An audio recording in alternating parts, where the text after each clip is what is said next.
This is the Media Police Post, broadcasting from the Fort Hall School of Government. In this show, we police the state of truth in the Republic. And because truth is communicated to us by journalists and analysts, we have made it our civic duty to put it to the test. We advance from two confirmed truths about the media. One, and according to Roger Stone, the media is either lazy or evil. And for the most part, it is both evil and lazy. That is why the truth, their truth, must be put to a test. And two, that journalism is verified gossip. In fact, what is presented to us as news analysis is gossip that has been verified by journalists. This gossip has to be ground-truthed. We will assess the state of truth in what they submit to the Republic, and we will pass verdict on what is true and what is not. For the record, we are not journalists. We are thinkers. We are not lazy or evil, and we do not verify gossip. What we give you is the truth that sets you free. On today's show, we will discuss ideas that reflect unformed and uninformed opinions, and ideas that made you stupid. Narratives that fell into the cognitive trap of we see things as we are, not as they are. Narratives based on conjecture history, and those that smack of envelope journalism.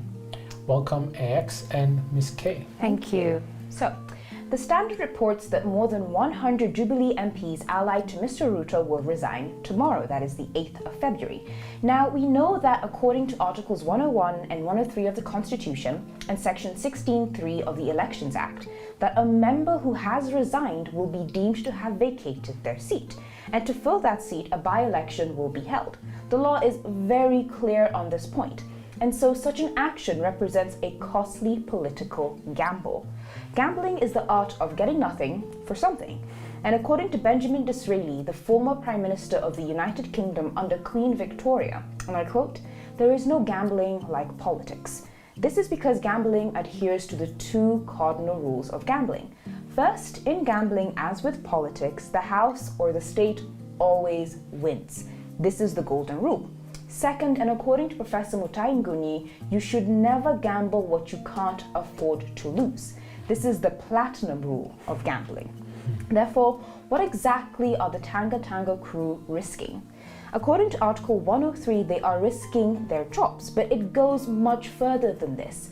First, they will be risking their influence. Remember that they are gambling guaranteed parliamentary seats, not for a guaranteed UDA ticket, but the right to be nominated.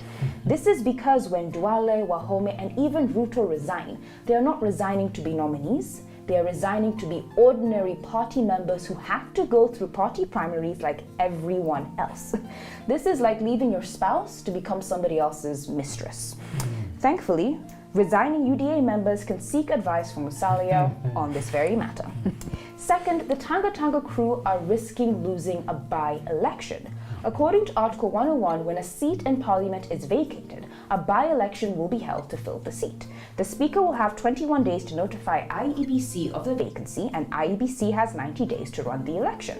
This means that we could have a mini general election in the next 3 months. A mini general election that the likes of Kuria, Barasa, and Nyoro could lose. And if they lose a by-election, what chance do they have of being nominated for a UDA ticket in the general election? So can the Tanga Tanga posse afford to lose not just their seats, but their party standing as MPs and a by-election?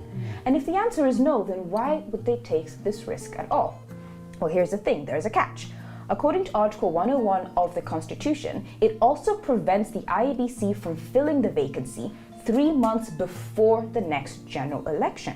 This means that IEBC cannot hold a by-election after May 9th. Now, is it possible that the UDA Flower Girls are betting on IEBC not completing the by-election until after May 9th? If they are, they have forgotten the golden rule of gambling: the house or the state always wins. They are not betting against IEBC, they are betting against the state. Specifically, the state's ability to marshal and corral resources against the mosquito that has been buzzing in its ear for the last 2 years. It stands to reason that if the state can help you win an election, the state can also make you lose an election. And this is the fate that will befall the resigning MPs. Therefore, to the gambling MPs, remember this: the state always wins, and never gamble what you can't afford to lose. Very, very wise words there. So I'm going to go on a different trajectory, one that has been followed by our friend. So according to our friend, Professor Makau Mutua, the ICC is once again hovering ominously over William Ruto's head.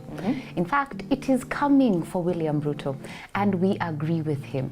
We agree with Makau Mutua for one simple reason. Paul Gesheru has snitched on William Ruto at the ICC and negotiated a plea bargain, meaning he will be testifying against William Ruto. To think he has not is to delude ourselves.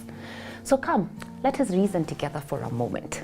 The ICC issued Gesheru's warrant of arrest on March 2015, but Gesheru surrendered to the ICC in November 2020, 5 years later. Gesheru had been a wanted man for 5 years. What caused his sudden change of heart? Why would a man take himself to The Hague to be incarcerated if he had not worked on a plea bargain deal? Yet, in the meantime, if he had stayed home, he would have continued to be a respectable lawyer and the chairman of the board of the Export Processing Zones Authority. So according to rational choice theory, people calculate the costs and benefits of their choices when making critical decisions.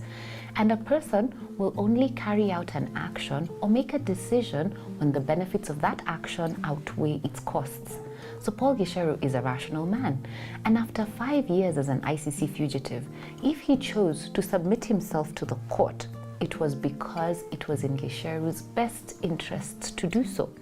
And one more thing, if Paul Gesheru could snitch on his friend from high school, then we would like to send a notice to Joshua Sang. The ICC is coming for you with the intention of doing a plea bargain.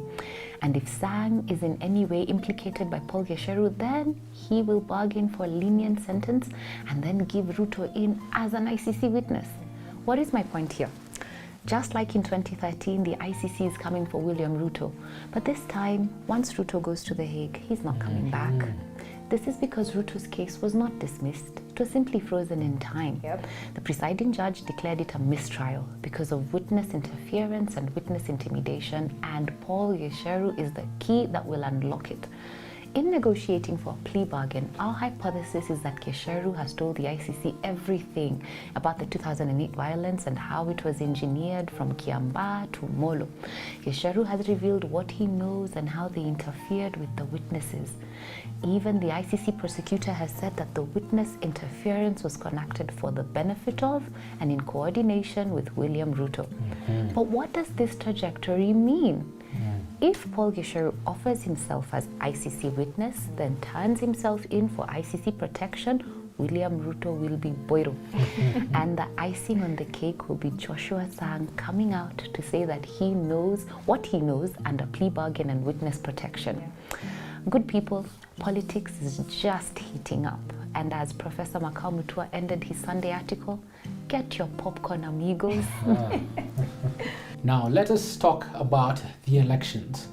The 2022 presidential election could extend until January 23rd, 2023. And if it does, then there will be no election. Allow us to explain using game theory. We will play the election forward, then rationalize it backwards. Let us begin with the best case scenario. In this scenario, elections are held on August 9th. About 4 days later, on 13th August, the results are announced. No candidate will get 50% plus one, which means we go to a runoff. But even before we do so, the results of round one will be challenged in court. It will take 21 days for the case to be concluded. And on 3rd September, the courts uphold the results. We then proceed to a runoff after 30 days on 3rd October. A runoff is a fast past the post affair. And so about 4 days later, on 7th of October, we will find out who the winner is. But you can still take it to the bank that Kenyans will go to court. And if the court upholds the results after 21 days on October 28th, then the next president will be sworn in around the 8th of November. However, this green scenario happens in a legal utopia where courts do not nullify elections, and precedents have shown us that this constitution will give us twists and turns in every election. This leads us to the realpolitik scenario. Again, elections are held on August 9th. There is no clear winner, so we must have a runoff. And of course, the results of round 1 will be challenged in court. But this time, the court nullifies the election, and we are forced to hold fresh elections on the 2nd of November 2022. Once again, no candidate achieves 50% plus 1 when the results are announced around the 6th of November. But even before we go to a runoff, we go back to court to contest the results of the fresh election. Yeah. This takes 21 days, and this time on 27th November, the court uphold the results and will proceed to a runoff after 30 days on 27th December 2022. The results of the runoff are announced on 2nd January 2023. Then, like clockwork, we go to court to contest the results of the runoff. This again takes 21 days, and on 23rd of January 2023, the judgment will be read. If the election extends to the 23rd of January 2023 and the court nullifies the election, then we will have a constitutional crisis.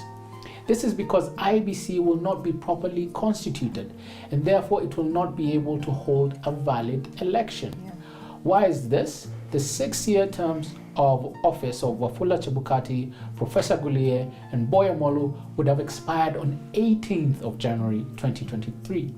This will leave the IEBC with only 4 commissioners, and according to the Court of Appeal, IEBC must have a quorum of 5 commissioners to be properly constituted. Unless the Supreme Court overturns this ruling to allow for a quorum of less than 5, we will have a problem. But you also still have a problem once Chebukati's term expires. You do not have a chairperson, and the chairperson is the presiding officer in the presidential election. Some may argue that the president can appoint a new IEBC chair, but according to Article 134 of the Constitution, as from August 9th, 2022, the president assumes the position of temporary incumbent. As temporary incumbent, the president will have no power to appoint chairpersons of constitutional commissions. This means that the election will not be completed. It will be a stillbirth. And that is the crisis we face. Thank you for joining us on the Media Police Post. Journalists, you've been put on notice. See you next Monday.